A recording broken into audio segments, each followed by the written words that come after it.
So, as a young developing gluten, I didn't have access to the most high-quality video games, you could say. I had a lot of shovelware as a kid, from games like Patriotic Pinball to Game Party, which in turn skewed my perception of what good games were for a long time, up until I was in my teens and able to dictate what games I could buy for myself.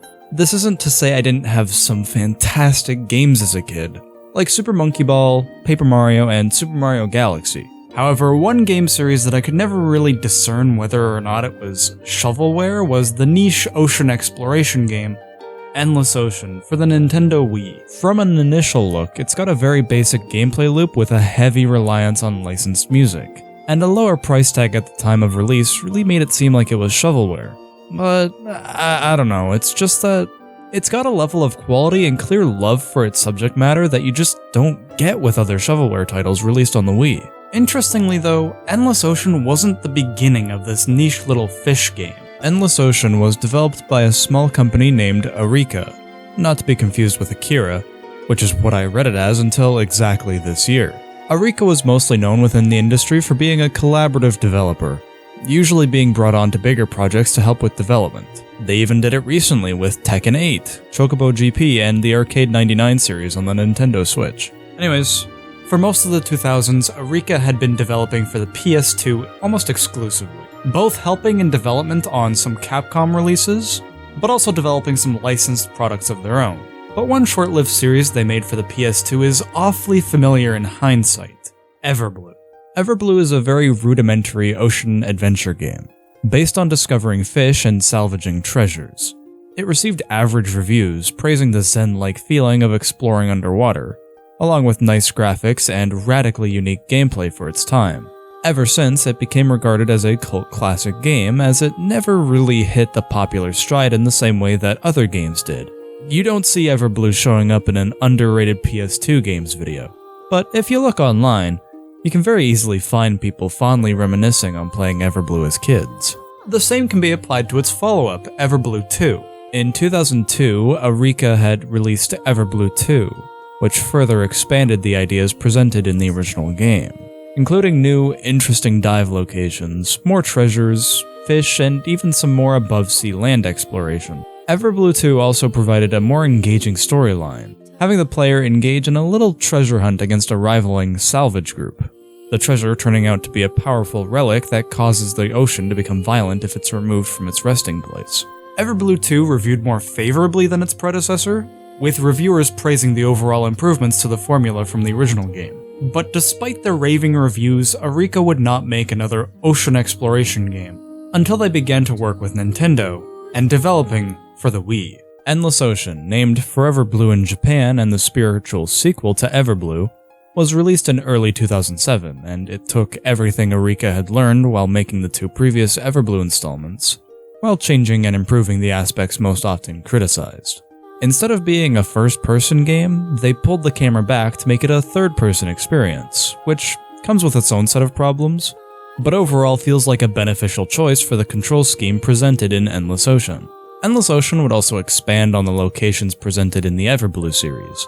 Instead of small, boxed-in dive locations, Endless Ocean had one massive map, based in a fictional spot in the South Pacific Ocean, where the player is actively encouraged to discover things at their own pace, and to really drink in the full scenery before moving on, further encouraging the exploration and also the casual, relaxing atmosphere that the series is known for. It also added many new aspects that were either not in the original series or were limited, such as the dolphin companions you can befriend throughout the course of the game. Endless Ocean was a really surprising hit on the Wii, enough so to at least allow Arika to make a follow-up to the game. Endless Ocean 2, Blue World, which has two other names for the two other regions it released in, was released in 2009 and took the smaller scale enclosed location from the first game and blew it up into 7 different world locations to dive in, from the freezing Arctic Ocean to the South American rainforest rivers, back around to the lush, coral-filled seabed of the South Pacific Ocean. Blue World has the most involved story across both series, as it's the main focus of the game, driving the player and their NPC companions to go across the globe to solve the mystery of the Song of Dragons and find the legendary Pacifica treasure. which leads them around the world and meeting a cast of very colorful characters. Blue World is the best received game across both series.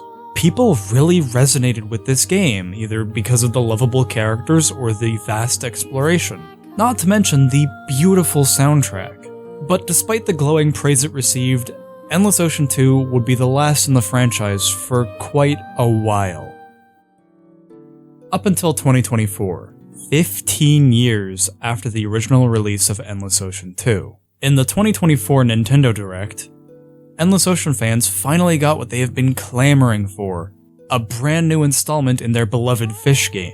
If it's not abundantly clear by now, I'm Endless Ocean fans. When I had heard that Endless Ocean had received a new installment, I was really excited because it had been years since Endless Ocean 2 and I was really hoping to see a new installment on the Switch. And my pleas were finally answered with Luminous. So now, since I have it, despite being 2 months late, let's take a dive and see if Eureka was able to recapture, expand on, and improve on the things that they had presented over a decade ago with their beloved Fish series. So, some things I feel like I should clarify right out of the gate. I'm not really going to be talking about the online, outside of a few offhand comments maybe, because I didn't really play that mode, and it's practically the same as the single-player diving.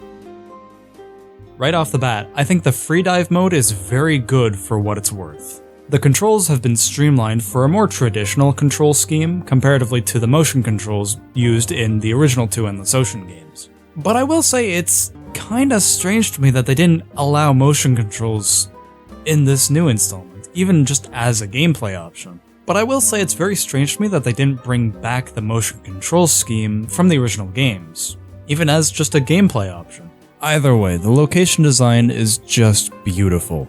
I really love the colors and design of all the fish and the locations present. Plus, it perfectly recaptures the casual zen gameplay of the original Everblue and Endless Ocean games. Now, a game can look great and be a relaxing experience, but what about the campaign that people have grown to love? The previous games all featured a good campaign to complement the gameplay and encourage people to explore. So, did they bring it back in a meaningful way? Well, according to the very reliable game time length website How Long to Beat, Endless Ocean Luminous's campaign takes about 45 hours average to beat, which unfortunately I can almost guarantee that 43 of those hours are comprised entirely of you scanning fish in order to unlock the next act of each chapter. During Chapter 1, which tells about the small section of ocean that changes its look regularly due to something called the World Coral, is currently under duress due to not having enough Lumos bulbs to keep it healthy. This entire chapter is mostly tutorials, which is fine, but the part that caught my attention, for not great reasons, was that in order to do Chapter 2, the player needs to scan 600 individual fish, which seems fine. It's really only a 20-minute task and is encouraging the players to do the free diving and explore the little region provided. And considering this will likely be one of the player's first dives, it's really easy to rack up the 600 individual fish, since there's a lot of schools of fish all over the place. It becomes a bit more annoying and tedious for the rest of the time because you need to scan progressively more and more fish to unlock each individual act of the campaign. To continue on to the next act, the player is tasked to scan 1,000 more fish, and while the previous 600 fish we previously scanned are included in that count already, we only really need to scan 400 more. It's not that bad, except that it took me 1.5 hours to actually find and scan 400 new fish, and it rewarded me with 5 minutes.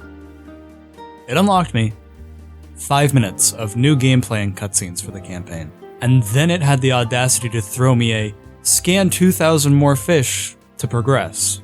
I'm irritated by the fact that the game's story beats do not justify the amount of time and effort put into scanning all these hundreds of fish to unlock the next act. The story isn't engaging, as it feels more like characters talking at me more than to me. And the minimal amount of story I do unlock with each act feels more insulting to my time than anything else. Previous installments didn't lock story beats behind these tedious tasks. Instead, the story progressed as you explored more. If you found a new location, more story got unlocked, and even then the story would just progress during the game without heavy exploration anyways. Luminous's campaign really feels like an afterthought because people were expecting it, instead of just being a story the directors and writers wanted to tell. It feels very tacked on, like a last-minute decision is what I'm getting at. Something that really does not help the story is that the two characters you interact with throughout the entire course of it are about as deep as a puddle, feeling more like tools to emulate progression than actual characters that they expect us to get attached to. The AI companion you have during the game, named Sarah, shorthand for Survey, Exploration, and Research Assistant, is exactly what she explains herself as, a companion AI to feed you information. And considering that Sarah does actually sound like those terrible TikTok AI voices, I'm your Survey, Exploration, and Research Assistant AI. You may call me Sarah. It's a bit disappointing to see them go this direction. The other character is Daniel, who is a one-note flat board of a character who only ever shows up to out-treasure hunt you, only to get beat out every time. It's really disappointing that the characters you come across in Luminous are such husks. More so since half of them aren't even sentient humans, which was certainly a major draw in the original games. I feel really conflicted about Endless Ocean Luminous. I was really excited to see the new installment of a game series that I loved, and I'm overall content with the core gameplay experience, but the campaign is leaving a lot to be desired, especially after such a phenomenal campaign like Endless Ocean Blue World. And Luminous as a result feels like it was made more for the online cooperative diving experience, more so than the ocean adventure game experience it was originally known for. The random seed generating new locations is a nice touch, but I think I personally would have preferred that Luminous had leaned more towards Endless Ocean than Everblue in terms of the exploration system. By that I specifically mean I'd prefer stagnant locations that are full of detail and history over the novelty of randomly generated seabeds with generic ruins that don't have much history to them. Other than that, Luminous was a disappointment. And it'll definitely make me a lot more hesitant to buy whatever future installment may get greenlit.